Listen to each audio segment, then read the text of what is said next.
Hello and welcome to the strategic management class.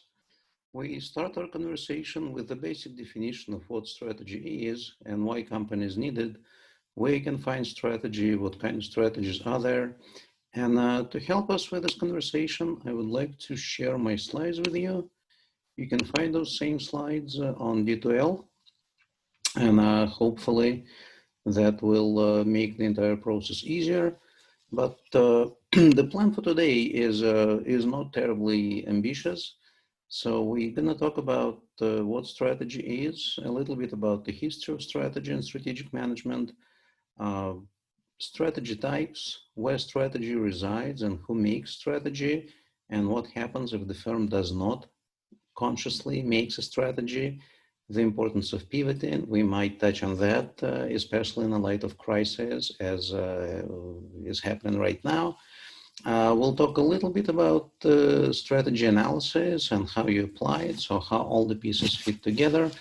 And then finally, with strategy making, there's a lot of conflicting forces that as a strategic manager, as a top leader of the organization, you need to reconcile. So we'll talk about approaches to reconciling those challenges and conflicts. So first of all, understanding strategy. In the most basic sense, strategy is basically a plan, a method, or series of actions designed to achieve a specific goal and effect. We may distinguish between a military strategy, a business strategy, and in business, typically when we talk about this goal or effect that we want to get, we talk about sustainable competitive advantage. In practical terms, it is manifested in above average returns, right? So it's all about the money. Money is very important in business. The big question here is, what is above average? So what is average? Who do you compare yourself to? And our answer to that is that you try to look at your competitors. So definitely within the same industry, more specifically within the same strategic group, and I may talk about that later at some point, but you never judge your performance in isolation.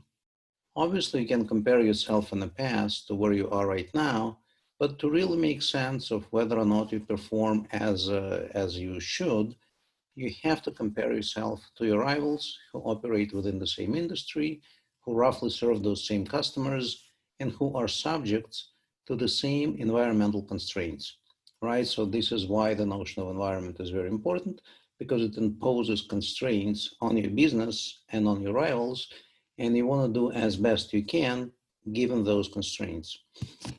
And when we talk about superior performance, again, this is a very multifaceted concept. There are many ways to think about performance, many things that you may want to maximize. In practice, organizations distinguish between three things that are especially important. Company valuation, right? So whatever the market thinks your company is worth, whatever the equity in the business is that belongs to shareholders. And as much as we all like to talk about companies that are doing the right thing, when we invest in stock market, when you buy some, I don't know, equity stake in Tesla or Apple, you may or may not like what the company does. You may or may not support the philosophy behind its operations, but you probably do that believing that your investment will grow. And obviously, right, there are many businesses that allowed for a tremendous growth and made a lot of people rich, especially if you were lucky to invest early. So company valuation is a very important performance metrics. So this is definitely one of the things that you want to maximize. The other thing is profit in general and profitability as this relative term. And this is where it gets a little bit funny, right? There's a big distinction between profits and profitability. As you compare yourself to your rivals, you probably want to look at those relative dimensions like profitability, right? You look at return on assets, return on equity, things of that nature. At the same time, as a shareholder, as the owner of the company, you're probably more interested in a profit as such, right? So it has to be reasonable, but those ratios, important as they might be, do not necessarily make you rich or poor. Profit is a much better way to judge, how much the company can do for you. And then finally, you look at growth and more generally market share, right? So those are the three things that you may want to maximize as a strategic leader. The problem with this approach is that you can typically maximize any two out of the three, and it's very hard to go after all three at the same time.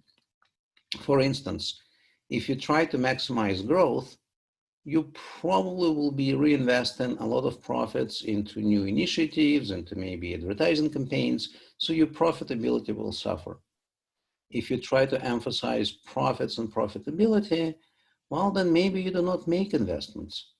Maybe you try to hoard all the money you can get hold of. So again, those three things that companies want to maximize, three things that are of strategic importance that serve to determine how well you do as a strategic leader, there is this inherent contradiction between them. And this is something you just have to deal with one way or another. And in the most basic sense, strategy is this unifying theme that gives coherence and direction to the organization's actions and decisions, so it guides the firm as it tries to navigate across those three objectives and tries to achieve this above average performance and above average returns. So a different way to think about it is that strategy is a quest for value. And when it comes to focusing on value, again, two aspects. A lot of things in strategy, as you will see, are a combination of two of these and three of that. So strategy making is actually inherently quite easy once you figure it out.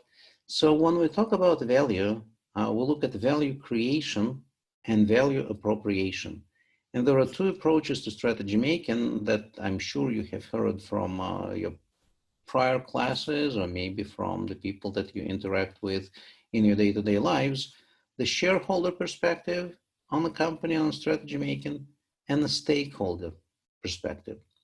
The shareholder, you really are, the main concern of your business is to generate wealth for the shareholder, so you try to appropriate as much as possible for the people who own the company, right? Nice and easy. Once you start adopting this stakeholder perspective, you try to assess the company's impact on anyone from employees to competitors to the general environment, ecology and whatnot. There you start looking at value creation, right? So for employees, you need to provide decent wages, salaries, benefits, whatever the case might be. For lenders who give you money, you need to pay them interest. For landlords, rent. Government, taxes. For customers, the way you provide value to them is by generating customer surplus. What it means is that when you sell your stuff, obviously you price it at a certain level. You price it where it covers all your costs and generates some profits. But for the customer to be happy, the inherent value of what he buys to him or her should be higher than what he pays to you, right? So you get something, you feel like you got a good deal, you enjoy the value that this product or service creates for you. This is what you try to do. And then there's obviously the society at large, where you try to provide sustainable growth and ensure that future opportunities are not depleted by what you do today. So there's a lot of conversation about value. And if you follow anything about startups and entrepreneurship, there's even this new buzzword, value proposition, right? Without value proposition, your idea for a business is not necessarily a good one. But when we talk about value, we need to distinguish between value creation and value appropriation. Value creation concerns a lot of different parties, and this is where the stakeholder perspective could be applied. Value appropriation is all about making your shareholders rich. This is a simpler perspective. It's a lot easier to maximize just that than to keep all of those groups happy. So for the most part, when we talk about strategic goals, I think we'll be focusing on the shareholder perspective and trying to keep your owners happy, trying to make sure that the company has high valuation and can provide economic benefits to the people who invested early on in creating the entity. Now, most successful strategies share common elements. And as you read your textbook, it draws examples from really different areas, from Queen Elizabeth to Lady Gaga. The idea is that a successful strategy, no matter what company you analyze, no matter if it's a for-profit or non-profit or even a governmental organization, it implies the existence of clear, consistent, and long-term goals. Right? So strategy is always about long-term. When we talk about short-term, we talk about tactics. Strategy implies a serious commitment, something that is not easy to uncommit from, right? And it definitely helps if your goals are clear and can guide you if they are consistent so that you're not torn apart different alternative options. It also implies a profound understanding of the competitive environment. We do not exist in isolation. Again, as I said, our goal is above average returns. So what's average? That's when you look at your competition. There are definitely organizations that you compare yourself to. So you want to do better than them, but also because they operate in the same space, competitive space, they are often after the same customers. They are subject to the same environmental constraints, meaning their strategies are often similar to yours.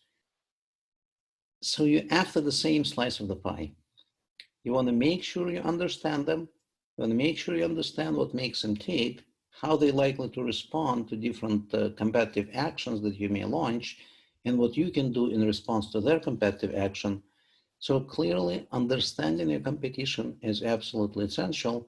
And next week, we'll be talking about industry analysis. This is where a lot of it will be illustrated. You also need an objective appraisal of your own resources, right? So competitive environment is something that's outside of your business. It affects your company, it affects everybody else who operates in the same industrial space. Resources and capabilities that you have, they are unique to your firm. And you can use them to somehow match what you see in the external environment. So if you combine these three elements, goals, competitive environment, and your own resources, effectively, if you can implement your strategy effectively, then you got to reach a success. Of course, there's always some uncertainty in the environment, and there's been a great number of studies. So apparently, the industry you're in determines about 20% of your competitive success, right? So 20% of your performance is simply due to you being in the right industry or wrong industry. About 30% of your performance is explained by your resources and capabilities. And then 50% of your performance is actually completely unpredictable. It's completely noise, luck, whichever way you want to think about it. So again, if you combine these three together, you are more likely to have a successful strategy.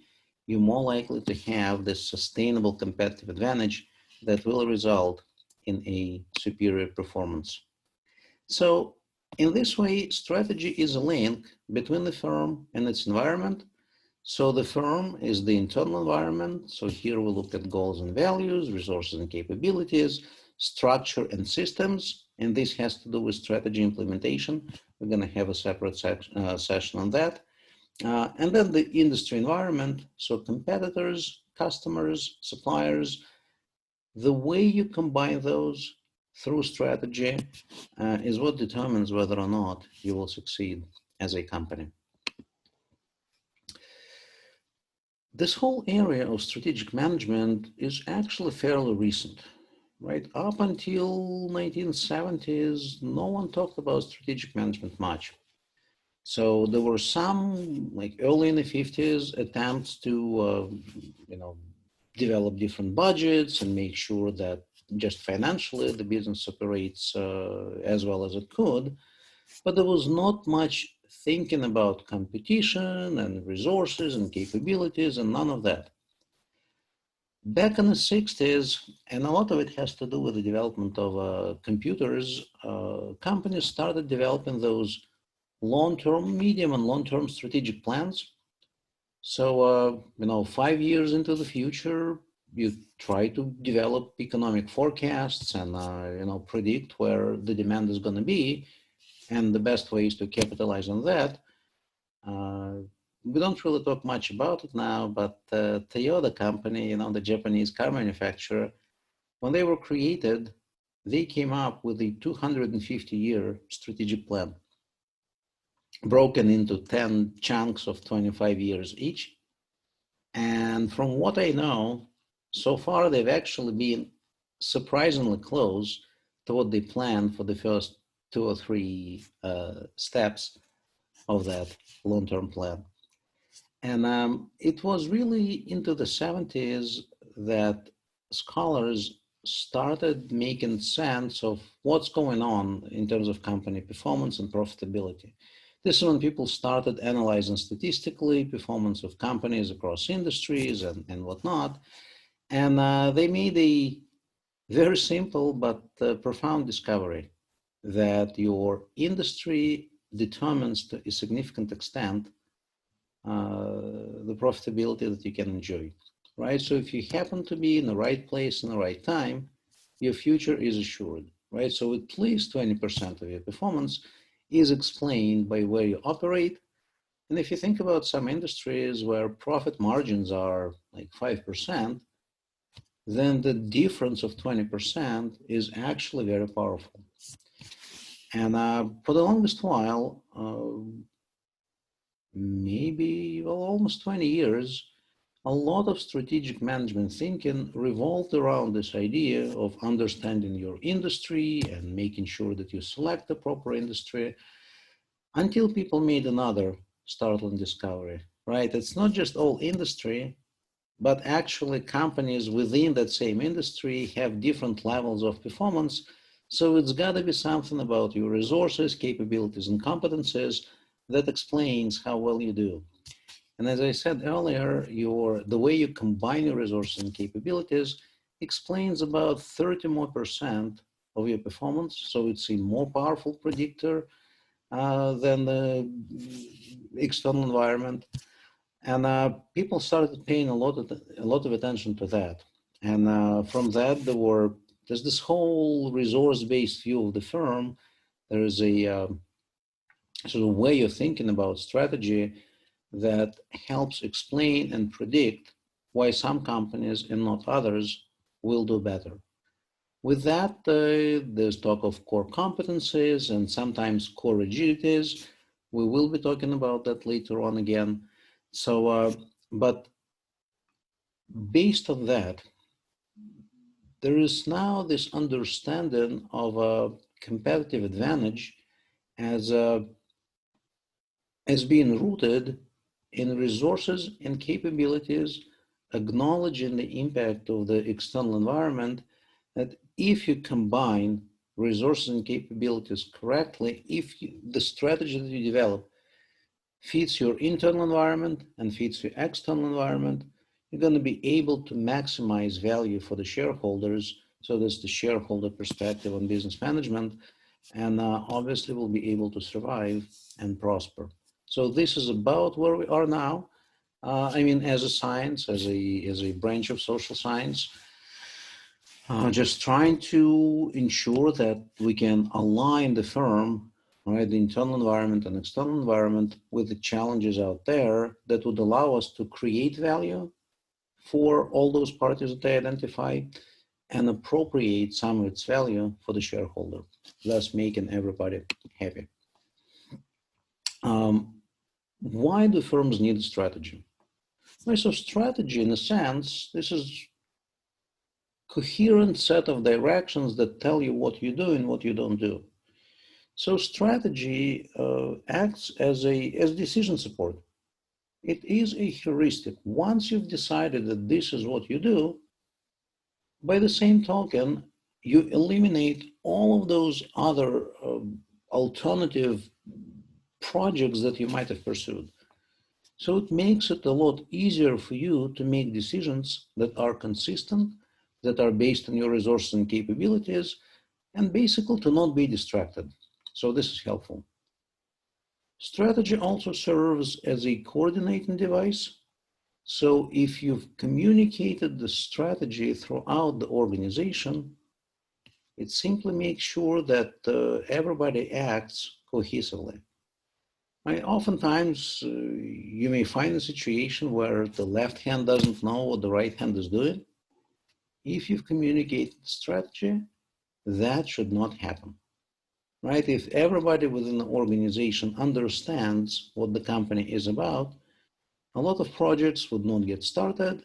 Some poorly fitted projects will be closed down, or maybe they would be sold out as separate entities to someone else in the market. So you can actually concentrate on what's important and coordinate activities of different parts of the organization. This is especially true for larger companies, companies that are diversified. You've got to stick to your knitting. You've got to make sure you understand what the overarching strategy is, and that simplifies a lot of things. And then finally, you may think of strategy as target, right? So it's not just what we do now. It's not how we position ourselves in the present. It's also where we're going to be in the future. What is it that we try to do? What is it that we try to turn our firm into? And that is helpful because it guides your investment in research and development. It guides your strategic initiatives. So it basically streamlines operations a great deal. And how can you learn what a company strategy is? Where do you even find the strategy? And you all have heard things like, mission, vision, values. All of those contain elements of strategy. Right? Mission tells you that this is why we exist. You think of a company like Google, right? Their official mission is to organize the world's information. Very ambitious, right? But I think so far they've been doing great. And again, we may disagree as to how effective they are and whether or not there are drawbacks to what they try to do, but it definitely explains why the company exists, and it helps the company to coordinate all of those activities towards this overarching goal. Values, right? What we believe and how we will behave. And if you think about Google, they had their motto, don't do evil or don't be evil. And they have actually changed that back in 2018, I think, maybe even earlier. So they no longer say it on their website. It's no longer part of their official values and code of conduct, but it is still very much embedded in what their employees believe about the company. So it gives an idea to employees and to the outside world that this is what company is all about, right? This is what it appreciates. Vision tells you about what we want to be, right? Where the company sees itself. So this is this forward-looking dimension of strategy. And finally, often you may actually find strategy statement directly in different company documents, specifying objectives, business scope, the nature of competitive advantage, right? So whether or not you try to be the fastest, the cheapest, whatever the case might be, right? So you specify the advantage as well. And what's important as you think about strategy, you need to reconcile three different things within the larger context of economic environment or general environment, right? So the context includes technology, industry, demographics, regulations, right? All of the political stuff. The things that you need to pay attention to is obviously customers, right? That's this outside thing, uh, competitors, and your own company capability.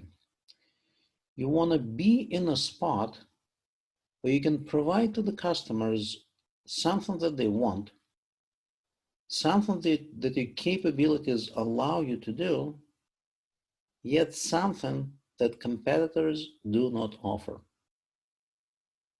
There are many other things that you may do, right? You may choose to compete with your rivals in any of the segments, but if you're really strategic about what it is that you try to do, you will pick the sweet spot where you make something that customers want, that customers need, where you face no competition from anyone else. You probably have heard the term blue ocean strategy, right? This way you find some spot, some area, there is no competition, where you effectively define the economic category or the market or whichever the case might be. This is where you can find it, right? You analyze what it is that you do, you analyze what your competitors do and what customers want. And you try to find that little spot where you will face no competition, can generate a lot of value for customers, and because there's no competition, you can appropriate a big chunk of that value for your own shareholders. Now, more specifically, when we talk about strategy, what kind of strategies are there, and how do we distinguish between them? In the most basic sense, in business world, we distinguish between corporate strategy and competitive strategy. Competitive strategy is also known as a business level strategy. Corporate strategy answers a question, where do we compete? So, right, I told you that if you look at the industry characteristics, industry attractiveness, it does define about 20% of your company performance.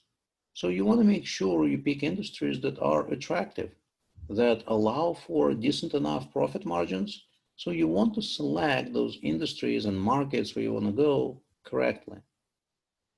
This has to do with the scope of the firm, right? You don't necessarily pick just one industry. You may compete across different industries, but when you choose them strategically based on the industry characteristics that you can analyze, understand, and see how to exploit. The other question is, in each of the industries where you choose to compete, how exactly are you going to do it? So what's the nature of your competitive advantage? And again, there'll be a separate session where we talk about that. Fundamentally, all of business level strategies could be described by two approaches. One is you try to do different activities, right? You try to do something that your competitors cannot do. One of the reasons why Apple was so successful with iPhone and iPod and whatnot, those products that were introduced early 2000s, is the integration it provided, the infrastructure it provided, right? The iTunes, the ability for people to access legal content, and those players, music players that were able to hold a lot of songs, right? Those were not the first MP3 players, obviously. So I remember back some 20 years ago buying an MP3 player with maybe, I don't know, like 60 megabytes of memory that could hold maybe 15 songs. And back then, that was the industry standard. So obviously, when Apple came with a better product and the infrastructure and the ecosystem that solved a lot of problems for you seamlessly, right? So that was an example of trying to do different kind of activities, which allowed Apple to charge a premium. So we would call this strategy differentiation strategy, but again, don't worry about it at this point. We'll be talking about it later. The other approach is when you do those same activities that everybody else does, but you try to do them differently, meaning you do them cheaper. And that allows you to pursue a cost leadership strategy, which is the other generic business level strategy. And that has obviously implications for what you do and how you do. If you think about, Aldi, it's a grocery store that is extremely low cost, decent enough quality, um, but really no frills shopping experience. Right? They do roughly the same thing that everybody else, but they do it cheaper than most. And for that reason, they can successfully pursue uh, this cost leadership business level strategy. I think about Trader Joe's, right? And we'll be analyzing Trader Joe's later this semester. So these guys, they still a grocery store, but they definitely source their products from around the world. They pay great attention to natural, organic, unique, exotic, and whatnot. So they pursue this differentiation strategy, and they're able to charge a premium. Now, the really cool thing is that both Aldi and Trader Joe's belong to the same shareholders, right? So we don't usually think about it like that, but it is the case. So apparently, when those shareholders were deciding where to compete, they chose different segments of the same industry and positioned the stores in those segments so that they can create a lot of value for their customers, but also appropriate some of that value for themselves. So corporate level strategy has to do with where we compete. Business level strategy, also known as competitive strategy, is all about how we compete wherever we decided that we want to compete. We may think about strategy both as static and dynamic. So static approach really is all about strategy as positioning. Where exactly are we going to compete? So product market, geographical scope, vertical scope, right? It's where we are and how we do. What's the basis for our competitive advantage? Dynamic approach to strategy, strategy as direction, that looks directly forward, right? What do we want to become? This is where your vision statement comes into play. What do we want to achieve? Mission statement, and then some performance goals. And how will we get there? This is where it gets more specific. So here we talk about guidelines for development, research and development expenditures, growth modes, whether it's organic, mergers and acquisitions, or alliances. So, but again, it helps to distinguish between strategy competing for the present and preparing for the future. Both of those are essential, so you want to make sure you keep that in mind. In terms of how strategy is made, taking this class, you probably think that, you would learn how companies do that and you'll be able to practice it within your own firms. Well, that is sort of this intended strategy, right? Strategy as conceived by the top leaders or top management teams. And this is something that they have in mind, something they maybe verbalize, something that they may even put in writing. In reality, it's like with wars. You may have those greatest plans that last only until the first shot is fired. In reality, once you start dealing with the environment, you realize that most of what you think is not going to happen exactly like you think. And so you have to adjust your plans, adjust your goals. You go through trial and error, adaptation to the dynamic environment. So in today's lingo, it's always called, often called pivot.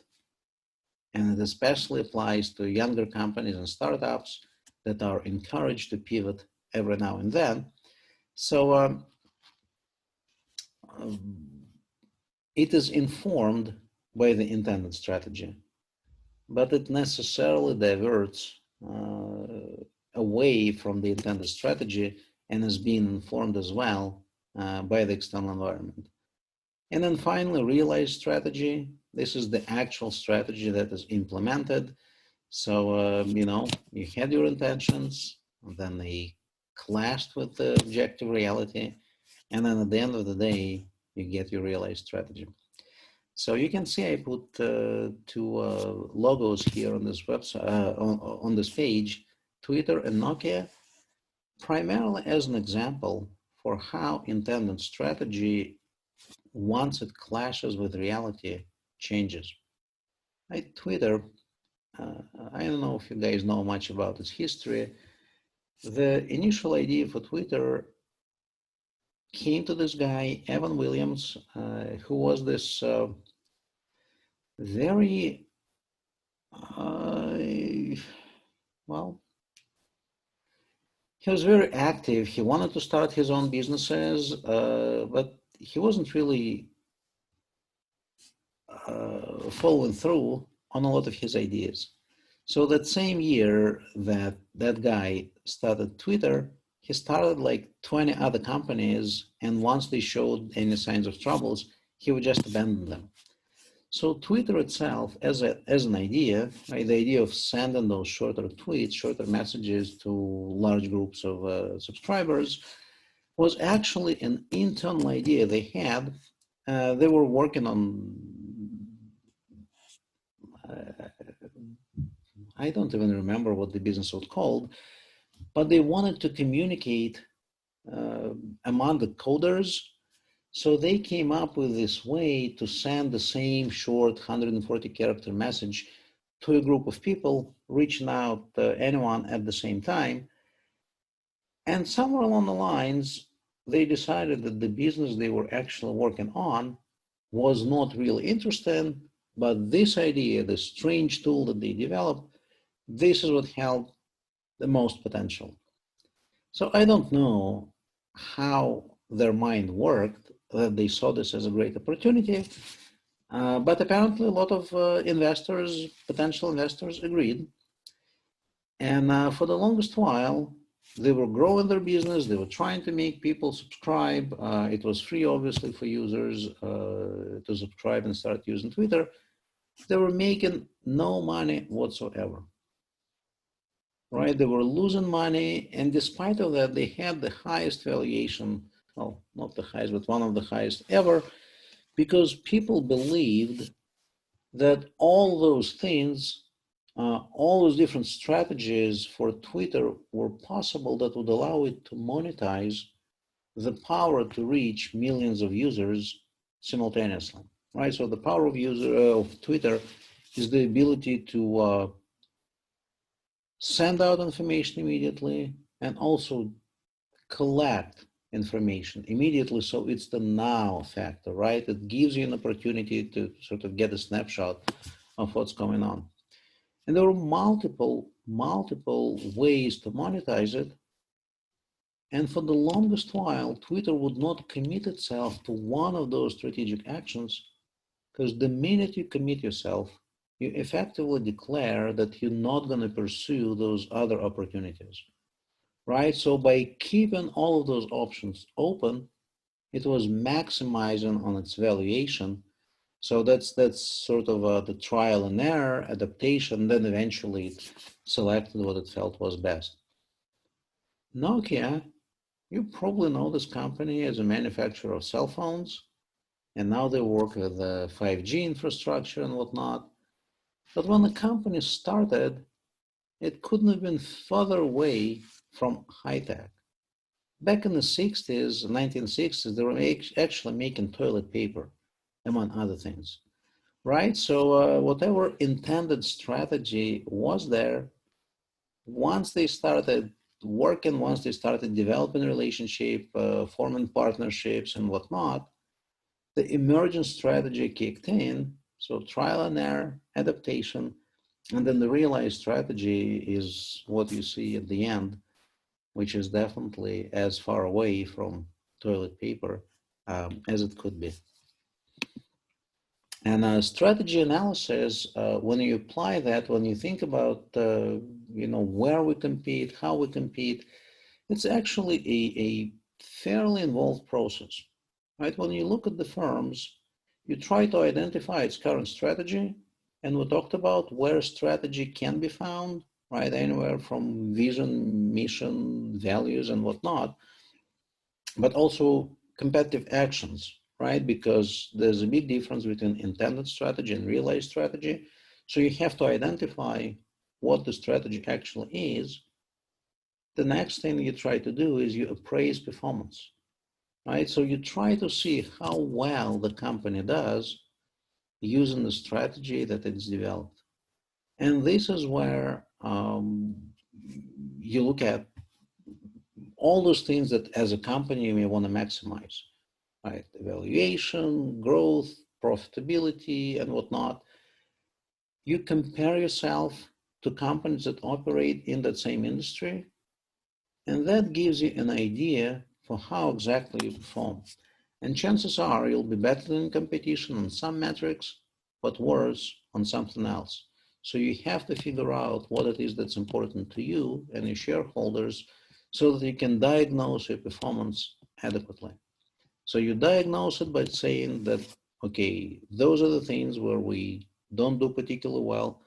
Those are the things that need to be changed. And as you analyze your competitors, you benchmark, right? So you say, okay, we're not doing particularly well here, but we can learn from them. There's absolutely nothing wrong with imitation. I would actually encourage all of you to think about imitation in your strategic exercises, and if you ever have a chance to develop a strategy for a real company, because you don't want to necessarily to invent or reinvent the bicycle. If it works, then fix it. If someone else has made a number of mistakes and found a recipe that works, go for it, right? So you appraise performance, you diagnose it, and then you answer those questions, right? Industry analysis will tell you where exactly you want to compete, which industries you want to go into. So it turns out that even if like two companies with identical resources can go into greatly different industries, and as a result have very different performance, right? So you try to see where your resources can be deployed, and of those industries you try to select the best. And then you also analyze those resources and capabilities to find the best way to combine them to ensure above average performance, right? So the nature of your competitive advantage, again, typically it's either cost leadership or differentiation. There are other things, but again, we'll talk about them in more detail. And then once you do this analysis, you formulate a strategy. You're going to say that, okay, we're going to compete in such and such segment, pursuing such and such strategy, and then you implement it. And this is where organizational structure comes into play. Again, something we'll be discussed in more detail later this semester. The challenge here is that as a business, especially nowadays where there's a lot of attention from the public media to what companies do, is it thinking of money itself is not necessarily enough, right? So you have to have a financial perspective on your performance, right? How do we look to our shareholders? So you've got to take that into account. You have to think of your customer perspective, not just because you want to be this, touchy-feely company, nice and fuzzy, but because if you take care of your customers and if they're loyal, then you have a future with them, right? So you want to do that. You want to look at to have this internal business perspective, trying to understand what your unique capabilities are and core competencies, because typically above average returns, to get those, you've got to deploy your core competencies, right? Something that where you're really good, better than competition, something that is of value to your customers. So you've got to look inside the company. And you also have to realize that you cannot just rest on your laurels, that you have to invest in innovation and corporate learning. So those are the four perspectives that you have to somehow reconcile as you think about your strategy. So it's known as a balanced scorecard. So financial, customer, internal business, and innovation learning perspectives. And somehow you have to make them work all together. And you also remember, right, that there are all those things that you try to maximize as a strategic decision maker: valuation, profitability, and growth. What it means in practical terms is that there's a lot of noise in the strategy making process. The process is very complex because of it. It is rather slow, but what it also means is that top managers, strategic decision makers, actually have a lot of power to push for a strategy they feel is the best for the company. There are so many moving parts. It's actually quite hard to have every party agree. So this is why, if you think about the role of a leader in a company, it is actually more powerful now than it has ever been before. And yeah, sure, most companies have boards and different committees on those boards of directors who all try to go after a different thing. So to somehow have them gel together onto something concrete, you have this top manager, right, strategic decision maker, the CEO or president, whatever the position title might be. And this power, unfortunately, creates opportunities for abuse. So all of those corporate scandals like, Enron, or you probably remember that Tyco with Dennis Kozlowski and all the things that were around there, all of that is a result of companies trying to manage multiple objectives, this balanced scorecard and multiple performance indicators, where it is necessarily hard to find this one perfect strategy that will make everybody happy.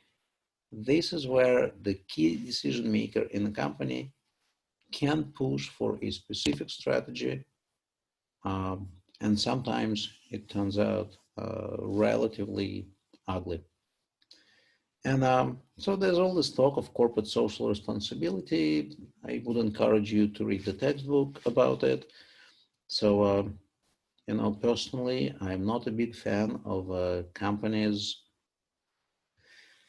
using our money to do something that's socially responsible. I think it should be up to each individual where the money goes. And when big companies, charge you more to then send excess money to saving the elephants or whatever the case might be, personally, I have an issue with that.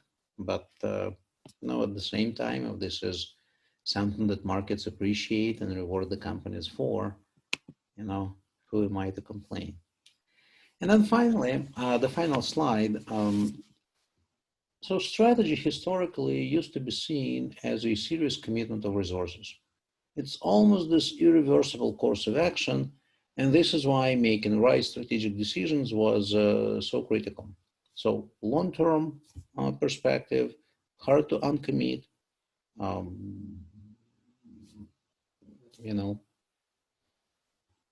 kind of like marriage, I guess.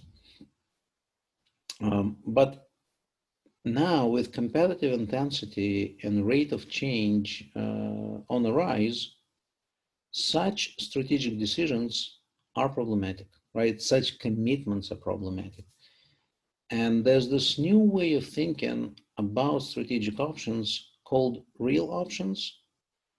This is where, as a company, you invest a little bit into sort of sensing opportunities that might be there, that might be of interest to you, your company, your shareholders, but you do not necessarily invest a great deal until you've reduced the uncertainty, until you know that this will definitely pay off, right? So you try to sit on multiple chairs at the same time. You try to keep your hand in different pots, hoping to find something extremely valuable without risking the company, without committing your company seriously early on. So it's when we talk about real options, we talk about relatively minor investments in potential promising ideas. There are multiple ways that this can be arranged. You probably heard about open innovation. Right, so this is when companies believe that innovative ideas may come from anywhere. They no longer try to hire just all the best people to work for them and to file patents for every idea that their people come up with.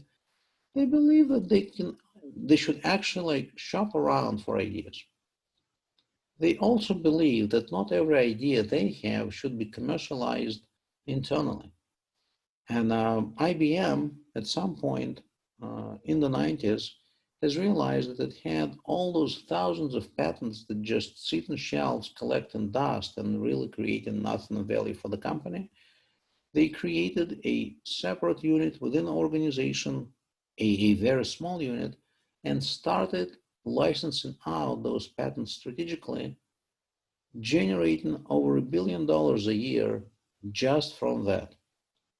Right? So for IBM, that probably is not like terribly much because their sales are huge, but because it doesn't take much effort to commercialize those patents, to find the licensees, right? The costs of doing so are extremely low, and the profits are extremely, extremely valuable. So, that gives an opportunity for companies to sort of peddle their ideas different ways, to capitalize more than once on the same idea in different industries without committing the company itself to investment of resources, right? So if you decide to pursue a specific opportunity in a specific industry, you do not assemble the resources that you need. You simply invest that patent by licensing it to a third company that will pursue that opportunity on your behalf almost. You probably also heard about corporate venture capital. Well, you know what venture capitalists do, independent ones. They find young startups with potentially promising ideas. They invest high-risk capital trying to help the company develop the ideas with the end goal of either selling that startup to some strategic investor or taking it public. So corporations now do the same thing. They set up some funds, and corporate managers look at startups trying to find suitable investment targets. If someone has an interesting technology that they believe could be of use to the company, they would invest a little bit. They would never buy more than 20% of that startup. So the investments themselves are negligible, yet they give those companies an opportunity to sit on a board of startup and observe the development of technology and influence the development of technology. So if there's anything of value really happening there, they can either learn from startup or maybe acquire the startup outright, right? So it's a relatively minor investment, but with potentially very important implications. And a lot of companies do that. Intel, for instance, in better years, was making more than 250 investments of that nature per year, which means roughly about one company each working day, right, that they would invest in. So really crazy. And in this way, you actually start thinking about your organizational capabilities as options, right? You invest in capabilities that are valuable. You find different ways to deploy them, sometimes within your company, sometimes in partnerships with others. So strategy as commitment, the way we used to think about it previously, slowly gives way to strategy as options, right? To managing options. And again, this is something that we'll get back to later in the semester. So I hope I didn't necessarily bore you with this presentation. This is an introductory topic, right? We just look at what strategy is and different kinds of strategies and whatnot. So I would appreciate if you guys send me any feedback. If there's anything you'd like me to change about these lectures, this is how I see them happening throughout the semester. If there's something that you want me to maybe rethink, let me know. We're early enough in the semester, so I think that would be a possibility. Thank you.